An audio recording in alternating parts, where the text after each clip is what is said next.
अम्मी मेरी 20 साल से बिस्तर पे हैं, डायलिसिस हो गए, उनका वजन भी ज़्यादा है, डायलिसिस रुक भी रहे हैं, अभी रुक गए हैं, शुगर भी है, शुगर भी है, ब्लड भी प्रेशर भी, इंसुलिन भी, स्टेंट भी डला। वो कह रहे डॉक्टर कह रहे अम्मी आगे कुआं पीछे खाइए, अम्मी पतली सितार पे चल रही हैं।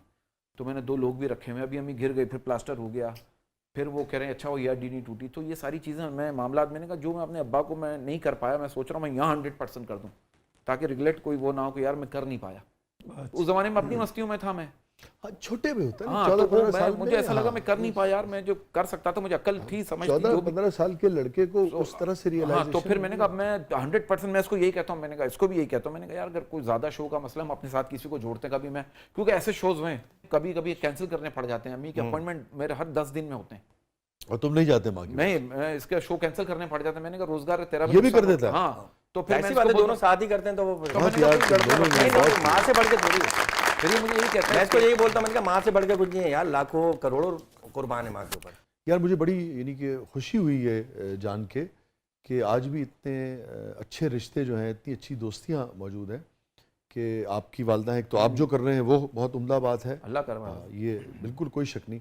और ये अलग बात है कि हम सब समझते हैं कि फिर भी हक अदा नहीं कर सकते, बिल्कुल ऐसे है, मगर फिर भी बहरहाल ये काबिल तहसीन है। और ये भी बहुत काबिल तहसीन है कि ये भी अपना नुकसान करते हैं कि नहीं यार मेरे दोस्त की माँ भी तो मेरी ही माँ है, और मैं कैसे उसको, ये बड़ी ये मैसेज जो है ये दुनिया तक जाना चाहिए। बिल्कुल सर, एक हमारे आर्टिस्ट हैं, नाम नहीं लूंगा खामखा, वो देखें, तो उन्होंने कहा था यार मेरे वालिद साहब जब इंतकाल से पहले उन्होंने मांगा मुझे मोबाइल ला दे, तो वो बड़े आर्टिस्ट हैं, तो उन्होंने कहा यार अब्बा आप 24 घंटे घर पे होते हो, बीवी है मेरी, बच्चे हैं, मोबाइल क्या उनके मोबाइल से कर लो, ये कर लो, वो नहीं, बच्चे तेरे मोबाइल में लगे होते हैं, बीवी तेरी मोबाइल। तो अगर आज तक मुझे अफसोस होता है मैंने 20-30 हज़ार का मोबाइल अब्बा को क्यों नहीं ले दिया। वो घर में बैठते, खानदान वालों को हर एक के बंदे को फ़ोन करते, मिलाते, बात करते, खुद रखते, अपने सिराने रखते। यार आज तक मुझे अफसोस है कि मैंने मोबाइल क्यों नहीं ले दिया, मेरा दिमाग कहाँ गया था मेरा। तो वही मेरी अम्मी जब कहती है ना कभी लाइट चली जाती है तो UPS ख़राब, जनरेटर ख़राब, तो कितनी लाइट, तो मैंने दिमाग में आया, मैंने कहा मैं आपको आईपॉड ले देता हूँ, तो उसमें क्या अपने पुराने गाने, मैडम नूरजहां के गाने, मेहदी हसन के, मम्मी रफ़ी, किशोर के गाने, तो सुनती रही। अच्छा मुझे खोल दे, वो लड़का उसको सिखा दिया मैंने।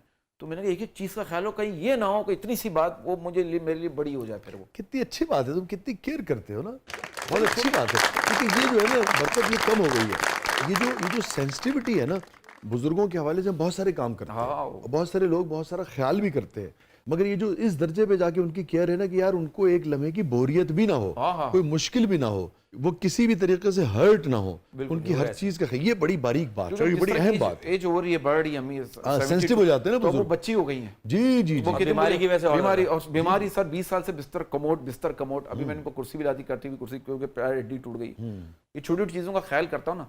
अब मेरी अम्मी उसमें कहती तू शादी कर ले। अब वो अम्मी को मैंने कहा अम्मी मैं शादी, अब अम्मी को मैं डरा दिया, मैंने कहा शादी करूंगा बीवी में लग जाऊंगा, आपको कौन पूछेगा। फिर यहाँ नहीं कर मर्जी।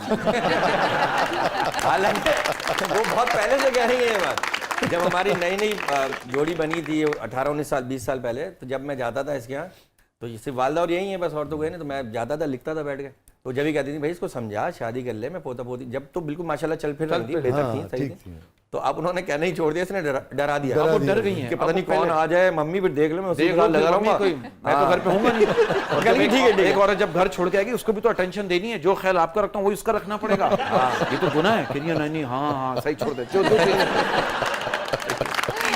अल्लाह ताला आपको ऐसे ही फरमाबरदार, अतात गुजार और ऐसी ही अपनी वालदा के हवाले से सेंसिटिव रखे। हैप्पीएस्ट मोमेंट आपकी जिंदगी का जिसने सबसे ज्यादा खुशी दी हो? मुझे पता है जब इसकी बेटी, जब बेटी पैदा हुई मेरी, जब बेटी पैदा, बरकत आपकी, उससे ज्यादा खुशी नहीं आपकी जिंदगी का बरकत। जब मेरी अम्मा जब चल रही होती है ना, जब बोल रही तो मासियों पे चिल्ला रही होती है, शोर कर रही होती है, शोर शराबा घर में जब घुसता उससे मुझे खुशी होती है मेरी माँ एक्टिव है। वाह यार, मैंने अपने किसी प्यारे पे बिल्कुल यही इसी कैफियत में एक शेर कहा था, बरकत तुम एंजॉय करोगे। उम्र ये जिसके नाम की हुई है, वाह, उम्र ये जिसके नाम की हुई है, उसको खुश देखकर खुशी हुई है। वाह वाह वाह वाह। ये फरमाइए बरकत और उज़मी के सबसे तल्ख तरीन याद आप दोनों की अलग अलग। जब इस फील्ड में आए, प्रोग्राम कर लिया, बड़ा अच्छा प्रोग्राम था, नाम नहीं लूँगा, चलो ठीक है, प्रोग्राम था उनके, फिर उसके बाद कुछ दिनों बाद उसके डायरेक्टर ने मुझे कहा यार तुम्हारे बस की ये बात नहीं, कोई और काम करो। हाँ, ये जुमला भी जरूरी है आपकी जिंदगी कोई बोले। तो मैंने कहा अच्छा क्या काम करूँ? कह रहे कहीं भी जॉब वॉब कर लो यार, ये काम नहीं करो। और प्रोग्राम अच्छा था? प्रोग्राम अच्छा 2 साल चला, बड़े चैनल पे चला, और शुरू में मेरा पहले ही प्रोग्राम था, कहने हो सकता है उन्होंने अपने हिसाब से सही कहा हो, लेकिन बड़ा एक दिल पे लगी थी जाके। मैंने कहा यार और काम क्या करूं। फिर मुझे एक चैनल वालों ने ऑफर की, कहेंगे आप जॉब कर लें यहाँ पर। मैंने कहा सर जॉब नहीं करूंगा, नौकरी नहीं करनी। बरकत सर क्या सोचना है, तो हमारे रिश्तेदार में थे सर, लग रहे सुन ना ले वो बोलने वाली बात ऑफ ईयर में बताऊंगा आपको, नाम न लो। लेकिन वो पैसों की बात को फंसे यहाँ पे बेटा, हमने तो लिए थे। अब्बा के मेरे इंतकाल के बाद सर, मेरे अब्बा के इंतकाल के बाद, मेरे अब्बा के इंतकाल हुआ, मेरे अब्बा से 3 दिन पहले वो ना इंडिकेटर दे देता है, बोला नहीं जा रहा, आवाज ऐसी हो गई थी, गले का कैंसर, अल्लाह। तो वो अपने दोस्त के घर ले गए, तो वो दोस्त के घर पैसे, वो कह रहे हाँ तुम्हारे अब्बा के 94 की बात कर, 93 की और 94 की 94 तुम्हारे अब्बा के पैसे, हाँ 2 लाख रुपए वो मैं दे दूंगा। सामना करा दी, कह रहे सामना करा दी मैंने। फिर 2-3 जब अब्बा का इंतकाल हुआ, मैं 1 हफ्ते बाद देने गया, वो कह रहे नहीं मैंने दे दिए थे तुम्हारे अब्बू को। ओए ओए। और सर मैं आपको एक बात बताऊं, ये अल्लाह मेरी बहन को उसकी बेटी का नसीब अच्छा करे, फिर उसकी बेटी ने भी मुझे बुलाया, अल्लाह ने मुझसे करवाया जो करवाया। तो सर ये मोइन अख्तर साहब मुझे कहते थे, आप एक बंदा बंदी माँ बाप हैं जो उन्होंने दुनिया में अच्छे कर्म किए सेविंग अकाउंट में जमा हो रहे हैं। बुरे काम के बाप ने बुरे काम के यतीमों के पैसे खाए, जो भी माँ बाप ने किया उसके भी अच्छाइयाँ बुराइयाँ सेविंग अकाउंट है। जब उसका बेटा दुनिया में कदम रख रहा है ना, मोइन भाई कहते कदम रखा लड़के ने, अच्छाइयाँ वो उसके साथ वाले कह रहे हैं यार ये तो अभी इस नए फील्ड में आया, इसको इतनी तारीफें पैसे कमा रहा है, उसके माँ बाप के अच्छे कर्म जो सेविंग अकाउंट में थे वो बच्चे को मिल रहे हैं। और एक बच्चे ने दुनिया में कदम रखा, बुराइयां कह रहा भाई मैं तो अभी दुनिया में कदम रखा हूँ, उसके माँ बाप के जो बुरे कर्म थे सेविंग अकाउंट में वो उस बच्चे को मिल रहे हैं। मकाफात अमल। तो मैंने उनके बच्चों का भी हाल देखा, फिर अल्लाह ने जो मुझसे करा, मैंने कहा यार वो रिक्शा चलाते थे, फिर बाद में उनका भी इंतकाल हो गया, फिर उनके बच्चे परेशान, मैंने उनके लिए दुआ किया, इनके मामलात अच्छे कर दे रब्बुल आलमीन पंजतन पाक के साथ के, जो भी हो मेरे बाप के साथ बुरा किया लेकिन मैं इनके लिए दुआ करूं तो इनके लिए अच्छा कहा। फिर एक और थे हमारे रिश्तेदार, वो किसी ने मुझे उन दिनों में जब इस तरह की कोई बीमारी आ जाए तो कितनी पैसों की जरूरत होती है फैमिली। सर वो एक तो अब्बा का इंतकाल हुआ और एक साहब अब्बा के एक दोस्त थे पुराने, तो मैं गुजरा था, हमारी कॉलोनी थी, तो उन्होंने मुझे आवाज दी, कह रहे बेटे इधर आ। अब्बा के इंतकाल के 1 महीने बाद कह रहे तुम्हारे अब्बा के पैसे 94 में, मैं 80,000 रुपए ये मैं तुम्हें दूं लाके। वाह वाह। तो मैंने कहा अच्छा ये भी पहलू है ना हाँ, लोगों का, तो मैं दूं आके, हाँ ये एक पहलू है।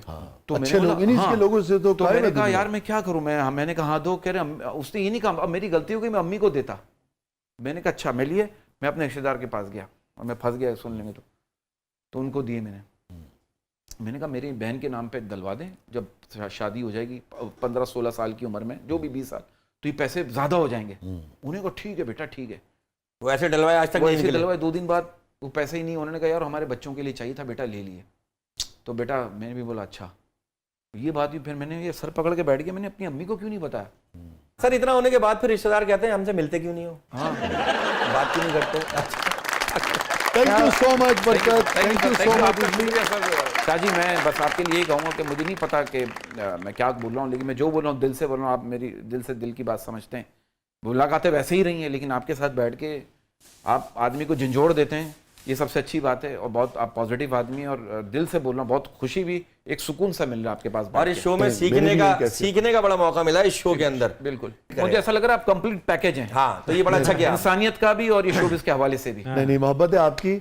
और सच्ची बात यह है यार बरकत और उज़मी, आप तो फिर मेरा और आपका इतना ज़्यादा शायद फ़र्क नहीं होगा उम्र का, मगर आपके बाद भी जो आने वाले हैं नौजवान, हम उनसे भी सीखते हैं। हर शख्स के अंदर एक जहान होता है, एक दुनिया होती है, ये रेसिप्रोकल अमल है। अच्छी बात किसी से भी सीख सकते हैं। आपने अगर आज 4 चीज़ें सीखी होंगी तो मैंने आप दोनों से 10 चीज़ें सीखी। नहीं सर, हमने अब जिस तरह से आपने सर वो 10 अप्लाई नहीं कीजिएगा, हम आपकी चीज़ें अप्लाई करेंगे। Thank you so much.